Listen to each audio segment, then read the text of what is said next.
Menjadi pasangan selebritis dan konglomerat, Syahrini pamerkan protokol ketat saat dirinya dan Reino Barak sedang dalam perjalanan. Kedua kakak Syahrini tersebut bahkan sampai harus dikawal untuk sekedar menembus padatnya jalanan kota Jakarta. Kemewahan hidup yang kerap dipamerkan oleh Syahrini dan Reino Barak memang tak hentinya menjadi bahan perbincangan. Selain tinggal di apartemen mewah dengan harga yang fantastis, Inces dan Reino Barak juga gemar bermewah-mewahan dengan liburan ke berbagai negara dan menggunakan barang berharga mahal.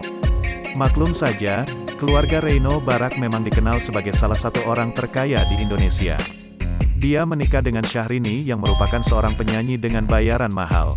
Untuk sekedar pergi keluar rumah saja, dilansir melalui unggahan story di akun Instagram pribadi Syahrini, Kamis tanggal 29 Juni tahun 2022 keduanya sampai memerlukan pengawalan. Tampak dalam video berdurasi beberapa detik tersebut, Inces memamerkan situasi iringan mobilnya dengan petugas.